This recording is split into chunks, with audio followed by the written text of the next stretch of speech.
47, that is not the number of factories, or ships, or even advanced machines. It is just 47 human beings. Yet, when Taiwanese prosecutors announced they were investigating 47 engineers for quietly being recruited by mainland Chinese semiconductor firms, the reaction inside the global chip industry was equivalent to a five-alarm fire. In an era where a single state-of-the-art microchip factory costs $20 billion, the panic wasn't caused by a missing piece of equipment. It was caused by the terrifying realization that $20 billion of steel, glass, and lasers is completely useless without the invisible instincts carried inside the skulls of a few dozen people. We live in a world obsessed with tangible things. When governments talk about the global chip war, they talk about concrete blockades. They talk about export controls, blacklisted companies, and the cutting-edge Dutch lithography machines that Washington legally banned from shipping to Beijing. It is a comforting narrative for policymakers because it makes the tech war look like a traditional siege. You close the gates, you block the shipments, you win, but fabs do not run on press releases. They run on people who know how to solve a microscopic manufacturing problem at 2 in the morning without shutting down a production line that loses millions of dollars every single hour. This is where the story stops making sense to outsiders. If you want to build a modern smartphone, an autonomous vehicle, or a server farm capable of training the next breakthrough artificial intelligence model, you need chips that are impossibly small. We are talking about features measured in nanometers, Dremintas where a single stray particle of dust looks like an asteroid, and a human breath can contaminate an entire production batch. To manufacture at this level, you need process recipes so complex they border on industrial absurdity. You can copy a recipe. You can even steal a blueprint. But knowing exactly why that recipe suddenly fails at scale is something you cannot find in a textbook. It requires what insiders call industrial memory. And industrial memory walks out the door every single time an engineer accepts a relocation package. By the time the alarm bells started ringing loudly, the economics had become impossible to ignore. Firms linked to Shenzhen's rapidly expanding semiconductor ecosystem began approaching Taiwanese engineers with immediate salary jumps of 2, sometimes 3 times their existing compensation. We are not talking about vague promises of future bonuses. This was immediate wealth, complete with housing support and massive tax incentives. In several instances, recruiters didn't just target individuals, they approached entire operational teams at once. Why? Because Chinese tech firms realized that hiring a single isolated engineer gives you an employee, but hiring an intact team gives you a highly evolved production culture. And underneath this migration lies a dark, almost comedic irony. For years, the United States built an intricate web of sanctions designed to choke China's access to the physical tools needed for advanced computing. It was supposed to freeze Beijing's capabilities in place. But by turning hardware into a forbidden luxury, the West inadvertently drove up the market value of the only asset they couldn't legally block: human expertise. Diplomacy apparently now includes aggressive LinkedIn scouting. The containment strategy designed to isolate China actually raised the premium on the exact talent Beijing needed most to bridge the gap. But before this turns into a simplistic story about corporate espionage, you have to look at the brutal reality of the ecosystem itself. Taiwan's semiconductor dominance is legendary, but the environment that created it is notoriously grueling. It demands absolute obsession, endless hours, and relentless high-pressure cycles under extreme expectations. Shenzhen, meanwhile, evolved from a low-cost assembly hub into an intensely ambitious metropolis, openly trying to become the Silicon Valley of hardware. Backed by billions of dollars from local government funding vehicles, startups tied to major Chinese supply chains began offering something that hungry, exhausted professionals find incredibly difficult to turn down: a sense of forward momentum. Older generations in Taiwan often viewed mainland China through a purely geopolitical lens, as a structural threat.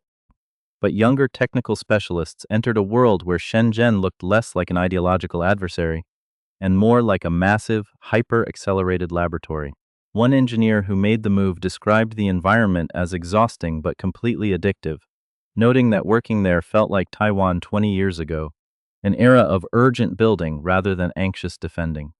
People do not just chase money, they chase movement. This creates a terrifyingly fragile equation for the global economy. Right now, a staggering 90% of the world's most advanced microchips are produced on one island. It is a concentration of technological capability unparalleled in human history, acting as the bedrock for modern civilization. But concentration breeds extreme vulnerability. Taiwan knows that its supremacy is not permanent just because the world assumes it is.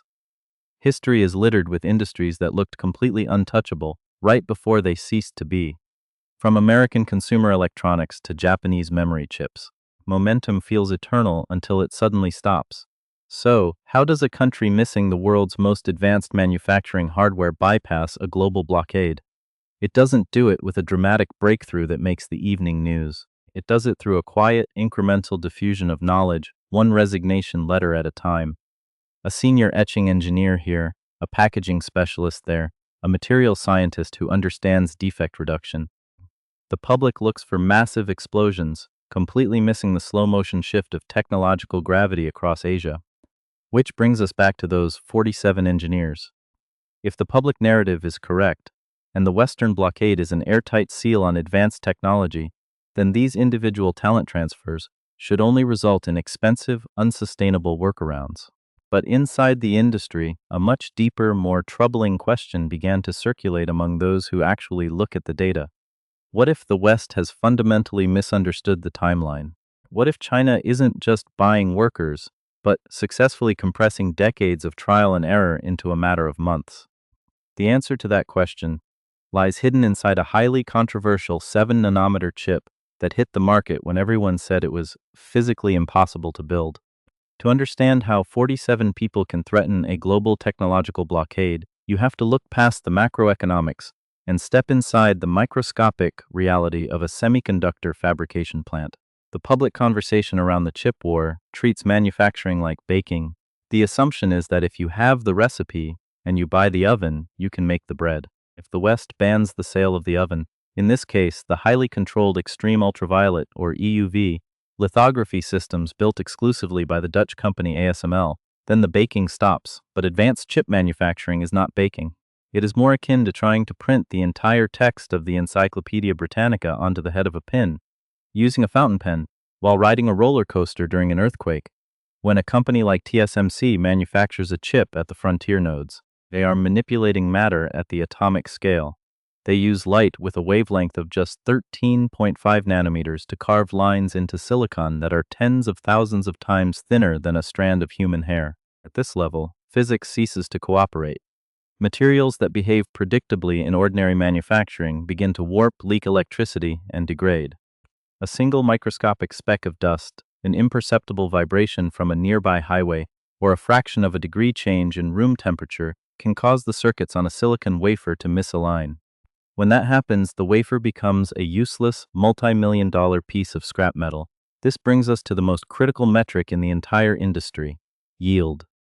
Yield is the percentage of usable chips on a single silicon wafer compared to the ones that must be thrown away due to defects. When a fab introduces a new, smaller node, the initial yield is often catastrophically low, sometimes down in the single digits. A factory can spend billions of dollars running machines around the clock, only to find that 95% of the output is garbage. Survival in this industry depends on a brutal, iterative process called yield optimization.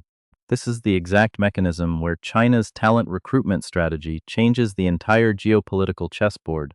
Optimization is not something you can program an AI to do, nor is it written down in an equipment manual. It is an art form mastered through years of exposure to failure.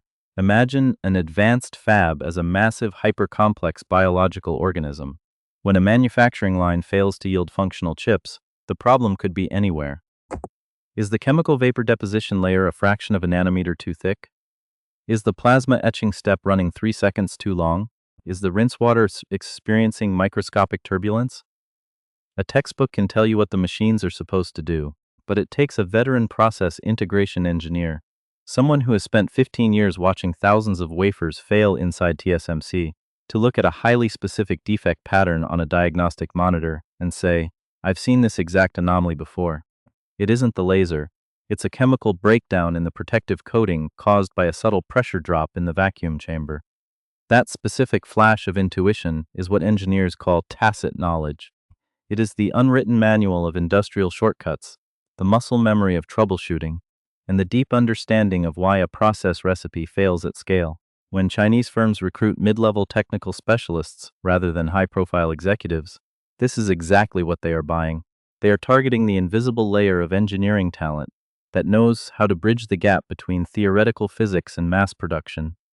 By transferring this industrial memory from Taiwan to Shenzhen, Chinese semiconductor firms are effectively executing a massive time compression strategy. If a domestic engineer in China is left to figure out a yield bottleneck on their own, it might take them 3 years of expensive, blind trial and error, destroying tens of thousands of wafers along the way. But if you inject a Taiwanese specialist into that exact room, someone who already spent those 3 years solving that exact bottleneck a few years prior, the problem disappears in a single afternoon. China is not necessarily inventing new physics. They are bypassing the dead ends. They are purchasing the answers to the test, so they don't have to spend a decade studying the material. This explains the industry shiver that occurred in late 2023 when Huawei and its manufacturing partner, SMIC, quietly released a new smartphone powered by a 7-nanometer processor. To the general public, it was just a faster phone. To Western policymakers, it was an impossibility. According to every export control model used in Washington, China should not have been able to produce a chip at that level without access to the restricted Dutch EUV lithography machines. Yet there it was, functioning perfectly. How did they do it? They used an older generation of equipment called deep ultraviolet, or DUV, systems, which they were still legally allowed to import before the loopholes were tightened. But using DUV to print a 7-nanometer chip is an engineering nightmare. It requires a highly complex technique known as multi-patterning, where the silicon wafer must be run through the machine multiple times to superimpose layers of light and expose features smaller than the machine was ever designed to print. Think of it like trying to draw a perfect, razor-sharp line using a thick magic marker by overlapping multiple strokes with absolute microscopic precision. If you misalign by even an atom's width on the fourth pass, the entire chip is ruined. Most Western analysts assumed multi-patterning at 7 nanometers was commercially non-viable for China because the yields would be too low and the production costs too astronomically high to sustain. It was viewed as an expensive political stunt, a proof of concept, rather than scalable manufacturing. But that analysis relied on a critical flaw. It underestimated how far a handful of imported experts could push older machinery when backed by an unlimited state budget willing to absorb financial losses. By utilizing Taiwanese engineers who intimately understood the extreme tolerances of multi-patterning, Chinese fabs managed to steady their yields much faster than external models predicted. They traded brute force capital and human experience for the missing advanced hardware. This reveals the fundamental blind spot in the Western containment strategy. Export controls are designed around a static view of technology, the idea that if you block the physical tool, you freeze the capability. But technology is dynamic, and human ingenuity under constraint is highly adaptive. When you cut off the frontier machines, you don't stop the ambition. You merely change the engineering problem from a hardware acquisition puzzle into a human optimization puzzle. But as Chinese firms continue to refine these older methods and narrow the capability gap engineer by engineer, they are approaching a hard, unforgiving physical wall. Multi-patterning can only take you so far before the process becomes so complex, and the yields so inherently fragile, that even an army of the world's best engineers cannot force the physics to work at scale. To go any further, to reach the true frontier of computing power, Beijing must solve a much larger, deeper riddle. And that riddle involves a piece of the puzzle that even the most well-funded recruiters in Shenzhen cannot easily bring across the strait. To understand why this quiet migration of 47 engineers feels like an existential threat to Western intelligence agencies, you have to realize that the semiconductor industry is not just a commercial market. It is an entire technological civilization. Unlike almost any other manufacturing sector on Earth, advanced chip production is entirely incapable of existing within the borders of a single nation-state. It is an hyper-specialized, highly distributed ecosystem where countries that do not fully trust each other are forced into a state of aggressive, permanent interdependency. Think about the global journey of a single advanced microchip. The software used to design its billions of microscopic transistors is built almost exclusively by American firms. The ultra-pure silicon wafers are sliced and polished using Japanese chemical expertise. The printing process relies on Dutch lithography systems fitted with German precision optics. The final mass production happens in Taiwan, before the raw silicon is sent to Southeast Asia for packaging and testing, and ultimately shipped to a factory in mainland China to be dropped into a consumer device. Every single link in this chain represents a decades-long monopoly. If you break just one link, the entire mechanism grinds to a brutal immediate halt. For the last several decades, Washington operated under a comfortable geopolitical assumption. As long as the West controlled the software, the chemicals, and the machines, it could effectively govern the speed of global technological progress. If a challenger became too ambitious, you simply tightened the valves on the hardware pipeline. It was a strategy built for a world where power is measured in physical inventory. But what happens when the battlefield shifts from the physical machine to the human mind? By shifting its focus toward recruiting Taiwanese talent. Beijing isn't trying to build a duplicate of the Dutch or American supply chain overnight. It is exploiting the structural concentration of the ecosystem itself. Because the West spent 30 years consolidating its advanced manufacturing base onto a single, vulnerable island, it inadvertently created a highly concentrated pool of human expertise. You cannot easily send an undercover team to extract a multi-ton ASML lithography machine from a clean room, but the operational knowledge required to make that machine run efficiently sits inside the heads of an aging demographic of mid-level engineers who go home to their families every night. This is the hidden gravity undercutting the Western sanction framework.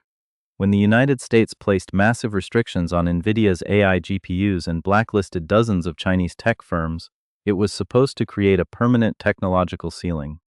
But inside the industry, the reactions to these blockades were deeply mixed. While some analysts celebrated the sanctions as an airtight victory, others pointed out a much more complex reality. Economic pressure inevitably generates an equal and opposite market demand by making advanced chips incredibly scarce inside mainland China. The West made the domestic production of those chips a matter of absolute national survival for Beijing.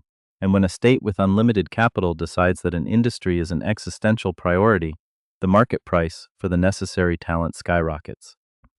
The containment strategy, ironically, turned every veteran Taiwanese process engineer into the most valuable asset on the geopolitical black market. There is a historical precedent for this kind of industrial erosion, and it is exactly what keeps policymakers in Taipei awake at night. In the 1980s, the United States dominated the global semiconductor market, while Japan was an aggressive, fast-climbing challenger. Through massive state-backed coordination and relentless optimization, Japanese firms eventually undercut American manufacturing, temporarily capturing the crown in memory chip production. A decade later, South Korea executed a similar, highly coordinated talent and capital strategy to displace Japan. In this industry, momentum feels entirely permanent right up until the moment it dissolves. The shift is never sudden. It doesn't look like an invasion or a corporate collapse. It looks like a slow, structural decay, where an established ecosystem becomes slightly more cautious, slightly more focused on defending its existing margins, while a hungry competitor becomes a hyper-accelerated laboratory. Right now, parts of Shenzhen's semiconductor sector possess that exact addictive sense of forward momentum. Local governments are pouring billions into massive hardware incubators, robotics startups, and newly constructed fabrication facilities that are completely unburdened by legacy corporate hierarchies. For an ambitious engineer who has spent a decade buried as a middle manager inside a giant Taiwanese firm, the offer from a Shenzhen startup is not just about a doubled salary. It is the chance to become a central architect of a national industry, to build something entirely from scratch rather than defending an old fortress. This psychological friction is what makes standard legal crackdowns so remarkably ineffective.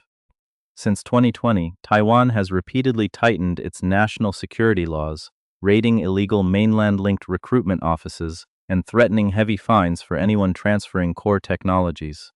Recruiters simply became more sophisticated. The talent pipeline didn't close, it went underground, operating through shell corporations, third-party consulting firms registered in Southeast Asia, and disguised research partnerships, because at the end of the day, you can pass a law to restrict a physical piece of hardware, but you cannot legally sanction a human being's desire for career mobility and financial security. And that brings us to the uncomfortable reality of the 2030s strategic map. If this quiet diffusion of human expertise continues to narrow the capability gap year after year, the entire concept of a technological blockade begins to fall apart. China does not need to immediately manufacture a chip that outperforms TSMC's absolute best frontier node to shift the balance of power. It simply needs to achieve reliable, high-yield competence at scale across enough critical sectors to insulate its military, its AI infrastructure, and its domestic economy from external pressure. Every time a veteran engineer signs a relocation package, a tiny piece of the West's most critical strategic advantage is quietly transferred across the strait. It is a war being fought without a single shot being fired, decided entirely in late-night recruitment calls and low-profile resignations, which leaves the global tech industry staring down a deeply unsettling question. What happens to a global superpower when its ultimate technological shield quietly dissolves, one resignation letter at a time? So where does this leave us? When you zoom out, the geopolitical chess match over microchips isn't a story about massive, irreversible structural victories. It is a story about the fragile, invisible boundaries of human knowledge. The 47 engineers who triggered a national security panic in Taipei represent the definitive flaw in the modern strategy of technological containment. They are the living proof that in the 21st century, you can build a wall around all the hardware you want, but you cannot easily build a wall around the human mind. For the past several years, the West has operated on a strict mathematical timeline. The consensus in Washington and Brussels was that by blocking extreme ultraviolet lithography machines and banning the highest-tier artificial intelligence processors, China would remain permanently frozen at a specific technical baseline. But that calculation completely ignored the compounding value of industrial memory. By methodically absorbing elite talent from Taiwan's production ecosystem, Beijing hasn't just been buying lines of code or equipment operating schematics. They have been purchasing time itself. This dynamic fundamentally shifts our perspective on what the future of global power looks like. We are moving away from an era defined by clear, unassailable technological monopolies. The reality of the late 2020s is far more chaotic. We are entering a period of forced, highly unstable optimization under heavy constraints.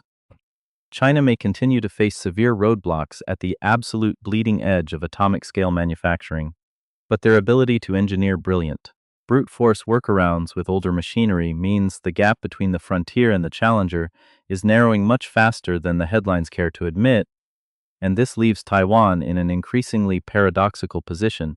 The island's staggering success in consolidating over 90% of the world's advanced chip production was supposed to be its ultimate insurance policy, a silicon shield so vital to the global economy that the rest of the world would have no choice but to defend it.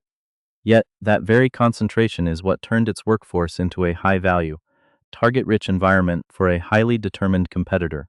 The silicon shield is incredibly strong on paper, but it remains vulnerable to the quiet erosion of individual resignation letters.